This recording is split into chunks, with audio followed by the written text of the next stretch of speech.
Pionnière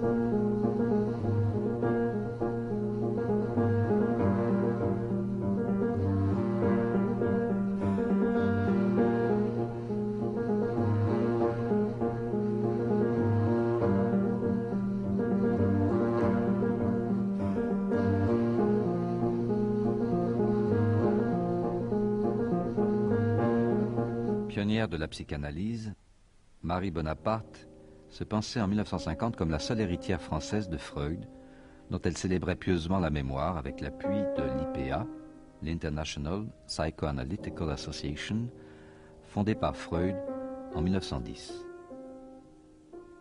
L'IPA était alors dominée par une corporation de cliniciens honorables, majoritairement anglophones, et peu ouverts à la virtuosité des spéculations lacaniennes. Critiqué par les tenants de cette légitimité, Lacan quitte la Société psychanalytique de Paris et participe en 1953, avec Daniel Lagache, Serge Leclerc, Vladimir Granov et François Perrier, à la création de la Société française de psychanalyse. Son amie Françoise Dolto, fondatrice d'une nouvelle approche psychanalytique de l'enfance, lui apporte son soutien. Ils vont donc fonder la Société française de psychanalyse, qui va durer 10 ans, et qui va être un bouillon de culture pour toute la jeunesse de l'époque. Et c'est Lacan qui va former, soit en étant l'analyste, le contrôleur, le maître, l'initiateur, l'éveilleur, par ces séminaires, qui ont lieu à l'hôpital Sainte-Anne à ce moment-là, puis la présentation de malades, le grand rénovateur, le grand réinventeur de la psychanalyse en France. Et cette génération ont l'impression d'être les pionniers de quelque chose de nouveau autour de Lacan.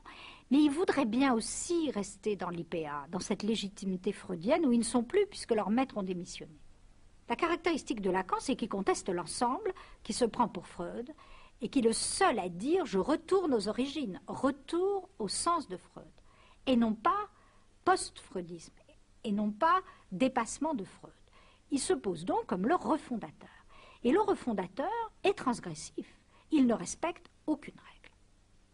Donc, pour l'IPA, c'est inacceptable. Que ce soit la durée des séances, que ce soit, on veut bien accepter bien sûr son enseignement, on accepte tout à fait l'enseignement de Lacan, mais qu'il reste dans l'IPA comme philosophe, théoricien, mais surtout pas comme formateur d'élèves.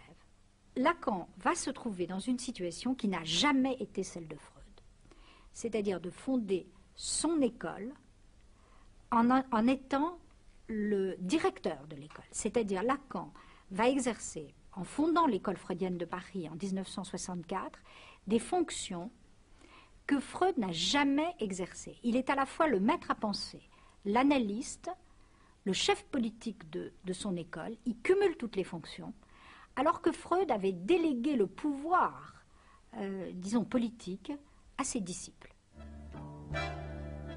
Je fonde, aussi seul que je l'ai toujours été dans ma relation à la cause psychanalytique, l'école française de psychanalyse, dont j'assurerai pour les 4 ans à venir, dont rien dans le présent ne m'interdit de répondre, personnellement la direction.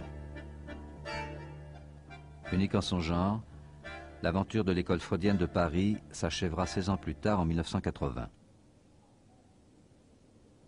Elle aura permis à Lacan de placer le désir d'être analyste au cœur de la formation des didacticiens.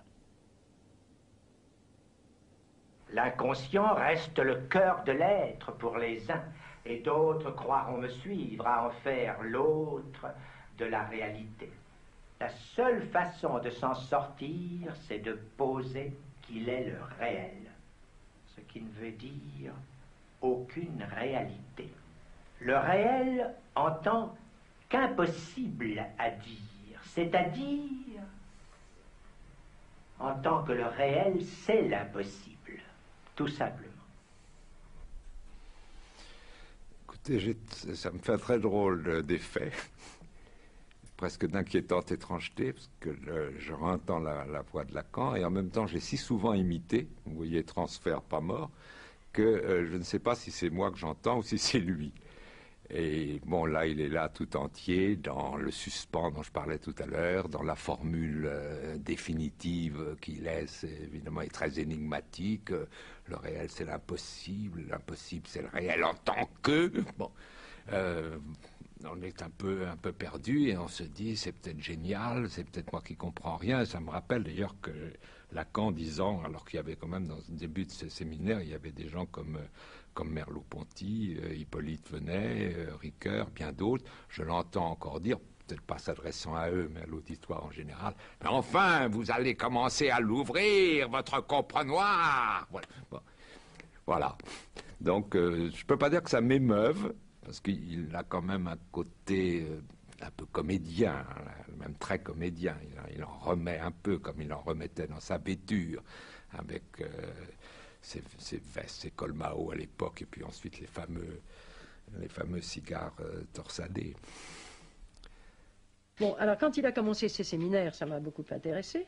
Et quand je comprenais, je trouvais ça génial, parce que ça recouvrait en quelques mots une expérience de multiples cas. Et ça, c'est ça la symbolisation. Bon. Donc, je dit, ce gars-là, il parle de choses. Donc, le reste que je ne comprends pas, ça doit être de la mémo. Ma vieille travaille pour essayer de le comprendre. Mais je dois dire que j'ai eu beau travailler dans ces séminaires, quand je les écoutais, parce que je les ai suivis longtemps, il y avait des perles que je comprenais, puis le reste, c'était plutôt un climat peut-être en la mineur.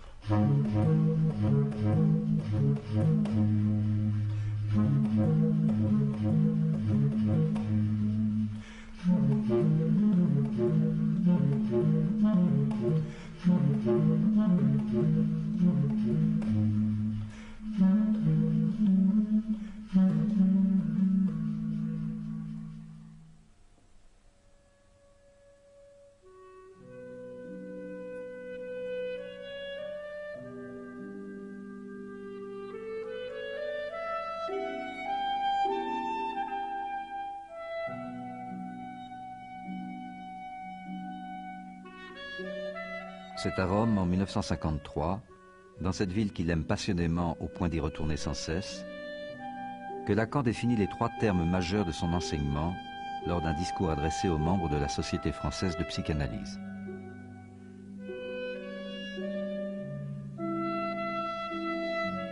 Le symbolique, l'imaginaire et le réel. Les 3 registres par lesquels j'ai introduit un enseignement qui ne prétend pas innover, mais rétablir quelque rigueur dans l'expérience de la psychanalyse, les voilà, jouant à l'état pur dans leur rapport le plus simple. Les 3 registres par lesquels Lacan veut rétablir la psychanalyse dans sa dignité, au fond. 3 registres qui sont noués. Et c'est ça qui veut dire 3 concepts fondamentaux, au sens de la plus ancienne tradition philosophique, où le platonisme, ou l'aristotélisme, ou le stoïcisme avaient des concepts fondamentaux. C'est très, très impressionnant d'entendre cette prétention à la fondation. Fondation. Et le réel comme ce qui permet au symbolique et à l'imaginaire de se nouer, et qui se noue lui-même aux 3 autres. De sorte que si l'on dénoue ces 3 termes les uns des autres, la structure fondamentale, on pourrait dire de l'être, s'effondre. Qu'est-ce que l'imaginaire pour Lacan? Ça va être le lieu des illusions du moi. Mais attention, ces illusions existent. Elles forment notre psychique. Nous vivons dans un monde d'illusions, de représentations qui nous marquent à vie et qui resteront d'ailleurs. D'où la fameuse topique de Lacan, dans laquelle 3 termes sont importants: symbolique, imaginaire, réel. Le symbolique, qui est en quelque sorte le primat, qui nous détermine, qui fait loi, c'est la fonction symbolique au sens de Lévi-Strauss. C'est l'idée qu'on est dominé par des structures qui peuvent être sociales, qui peuvent être là des structures symboliques, des structures de langage. Le réel, c'est ce qui échappe à toute symbolisation, le lieu de la folie, des pulsions, de l'émergence de l'illimité. Donc le réel suscite l'imaginaire et le symbolique, et s'articule à eux. Mais vraiment, je crois qu'il faut comprendre le réel lacanien, comme bien sûr le manque, on dit toujours, le cas échéant, ce qui ne peut se manifester que dans le rien. Mais le rien, c'est ce qui est là, ce qui revient là. Non pas l'existant qui est là, mais le fait pour lui d'être là. Voilà. Et c'est en ce sens que Lacan est un formidable réaliste et se rattache à toutes les grandes écoles réalistes de la philosophie.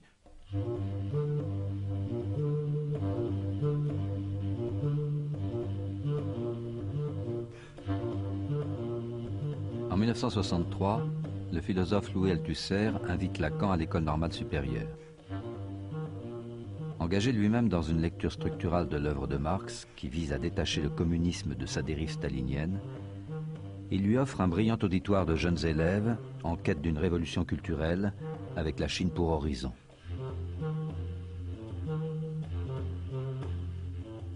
Parmi eux, Jacques-Alain Miller se met avec fougue au service du texte lacanien. Il épousera Judith et deviendra le rédacteur des séminaires de son beau-père.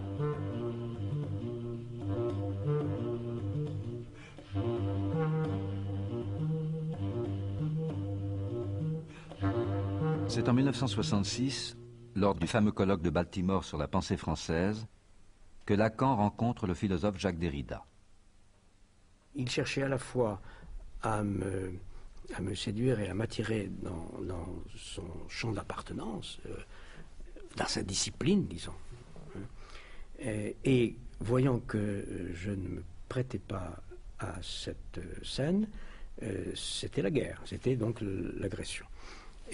Et malgré tout, et donc j'ai lutté en moi, et je pense aussi sur la scène, j'ai lutté pour ne pas réagir ni à l'appel séducteur, ni à l'agression. Je crois que je n'ai jamais fait. Et le temps passant, je dois dire, ça c'est aussi le post-mortem, le temps passant, mais je savais que ce serait comme ça de son vivant déjà, le temps passant, j'ai fini par, au fond, aimer cette scène, aimer cette mémoire. Enfin, ici, voilà, ça s'est passé, il y a eu il y a eu séduction, il y a eu guerre, il y a eu silence, il y a eu beaucoup de silence, un énorme silence. Après la publication de ses écrits en 1966, Lacan devient un penseur reconnu, admiré de ses élèves et haï de ses adversaires. À l'école normale, salle du San, une assemblée nombreuse se presse pour l'écouter. L'écrivain Philippe Solers décrira de façon lyrique les harmonies et les dissonances de la grande scène du séminaire. Lacan monte à la tribune comme une gravure de Dürer, drôle de saint, drôle de moine chevalier prêcheur d'un autre âge. Lacan, c'est de la lenteur ponctuée, du soupir, de la passion tortueuse, de l'envolée, de l'anecdote, de l'argot, de la moquerie, de l'insulte, du tonnerre intermittent, du pinaillage à n'en plus finir, de l'ennui massif, du mot d'esprit, du sublime. Il y a Lacan mystique, Lacan chansonnier, Lacan l'ancêtre, Lacan don Juan, Lacan Satan, Lacan charlatan, Lacan malicieux, Lacan généreux, Lacan vaniteux, Lacan persifleur, ronchonneur, hurleur, murmureur, souffleur, séducteur. Il ne respecte aucune règle. Donc, pour l'IPA, c'est inacceptable. Que ce soit la durée des séances, que ce soit, on veut bien accepter bien sûr son enseignement, on accepte tout à fait l'enseignement de Lacan, mais qu'il reste dans l'IPA comme philosophe, théoricien, mais surtout pas comme formateur d'élèves.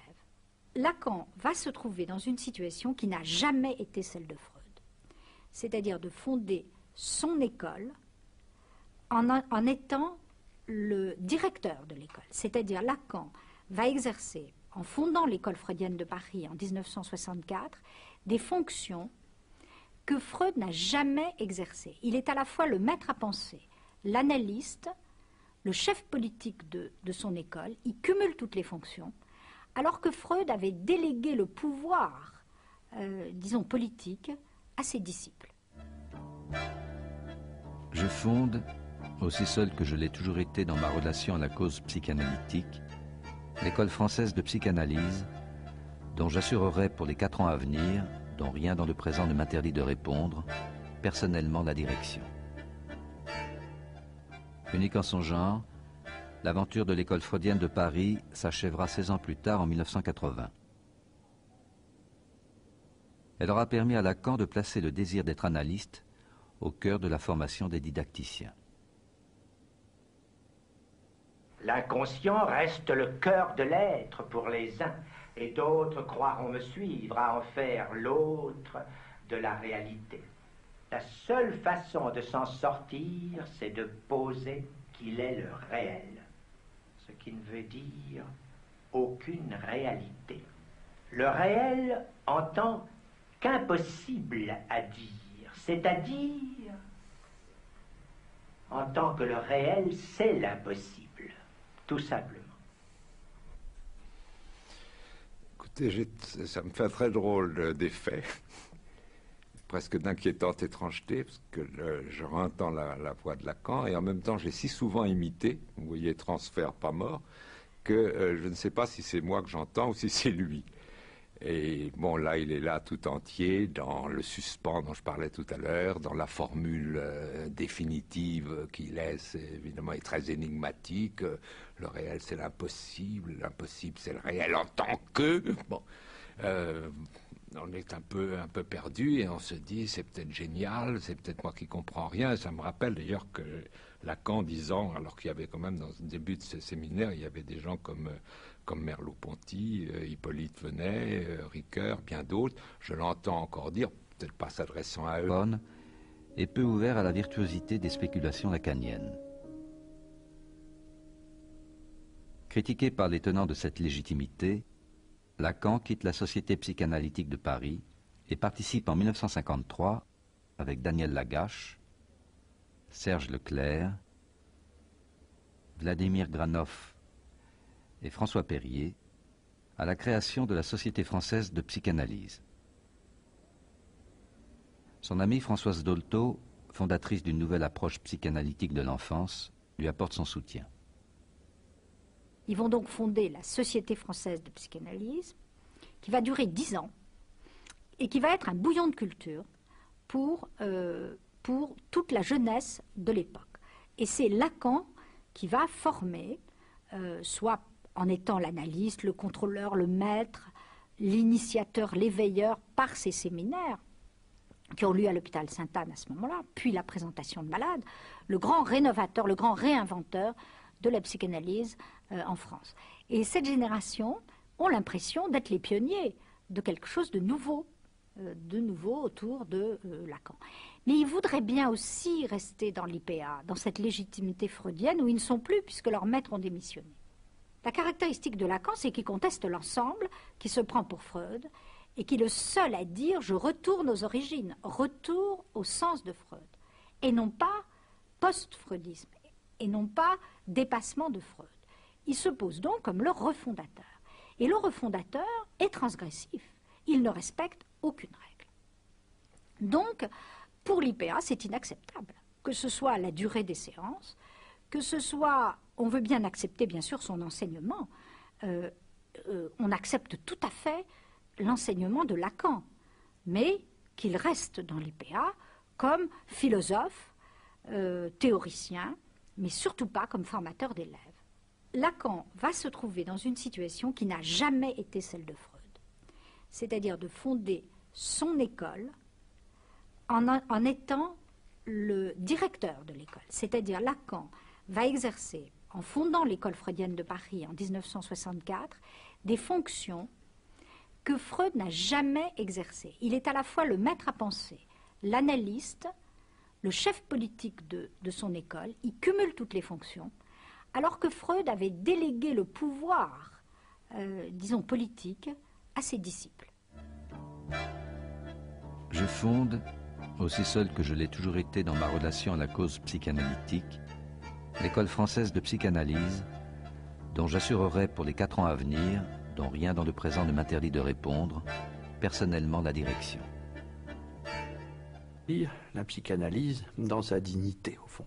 3 registres qui sont noués.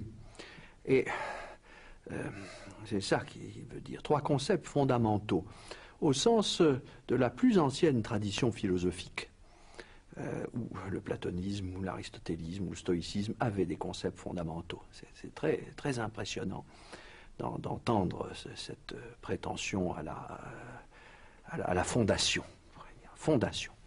Et le réel comme ce qui permet au symbolique et à l'imaginaire de se nouer, et qui se noue lui-même aux 3 autres. De sorte que si l'on dénoue ces 3 termes les uns des autres, la structure fondamentale, on pourrait dire de l'être, s'effondre. Qu'est-ce que l'imaginaire pour Lacan? Ça va être le lieu des illusions du moi. Mais attention, ces illusions existent. Elles forment notre psychisme. Nous vivons dans un monde d'illusions, de représentations qui nous marquent à vie et qui resteront d'ailleurs. D'où la fameuse topique de Lacan, dans laquelle 3 termes sont importants: symbolique, imaginaire, réel. Le symbolique, qui est en quelque sorte le primat, qui nous détermine, qui fait loi, c'est la fonction symbolique au sens de Lévi-Strauss. C'est l'idée qu'on est dominé par des structures qui peuvent être sociales, qui peuvent être des structures symboliques, des structures de langage. Le réel, c'est ce qui échappe à toute symbolisation, le lieu de la folie, des pulsions, de l'émergence de l'illimité. Donc le réel suscite l'imaginaire et le symbolique, et s'articule à eux.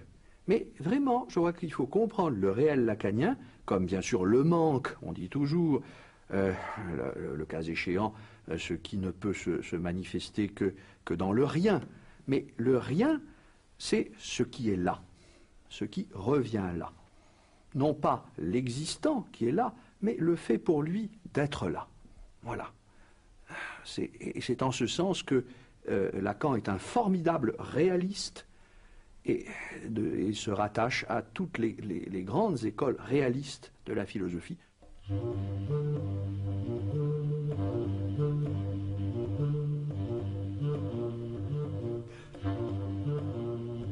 En 1963, le philosophe Louis Althusser invite Lacan à l'École normale supérieure. Engagé lui-même dans une lecture structurale de l'œuvre de Marx qui vise à détacher le communisme de sa dérive stalinienne, il lui offre un brillant auditoire de jeunes... Près des séances, que ce soit, on veut bien accepter bien sûr son enseignement, on accepte tout à fait l'enseignement de Lacan, mais qu'il reste dans l'IPA comme philosophe, théoricien, mais surtout pas comme formateur d'élèves. Lacan va se trouver dans une situation qui n'a jamais été celle de Freud, c'est-à-dire de fonder son école en étant le directeur de l'école. C'est-à-dire Lacan va exercer, en fondant l'école freudienne de Paris en 1964, des fonctions que Freud n'a jamais exercées. Il est à la fois le maître à penser, l'analyste, le chef politique de son école. Il cumule toutes les fonctions, alors que Freud avait délégué le pouvoir, disons politique, à ses disciples. Je fonde, aussi seul que je l'ai toujours été dans ma relation à la cause psychanalytique, l'école française de psychanalyse, dont j'assurerai pour les 4 ans à venir, dont rien dans le présent ne m'interdit de répondre, personnellement la direction. Unique en son genre, l'aventure de l'école freudienne de Paris s'achèvera 16 ans plus tard, en 1980. Elle aura permis à Lacan de placer le désir d'être analyste au cœur de la formation des didacticiens.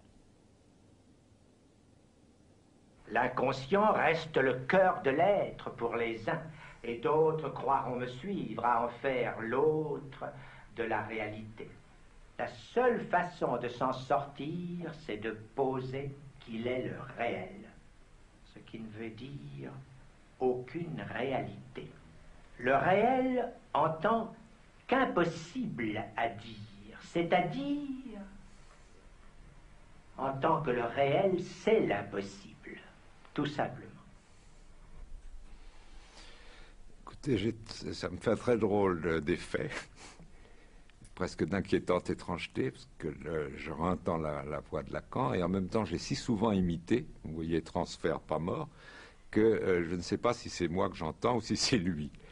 Et bon, là, il est là tout entier, dans le suspens dont je parlais tout à l'heure, dans la formule définitive qu'il laisse, évidemment, est très énigmatique. Le réel, c'est l'impossible c'est le réel en tant que... Bon, on est un peu perdu et on se dit, c'est peut-être génial, c'est peut-être moi qui comprends rien. Ça me rappelle d'ailleurs que Lacan disant, alors qu'il y avait quand même dans le début de ce séminaire, il y avait des gens comme Merleau-Ponty, Hippolyte Venet, Ricoeur, bien d'autres. Je l'entends encore dire, peut-être pas s'adressant à eux, mais à l'auditoire en général. Mais enfin, vous allez commencer à l'ouvrir, votre comprenoir. Voilà. Bon.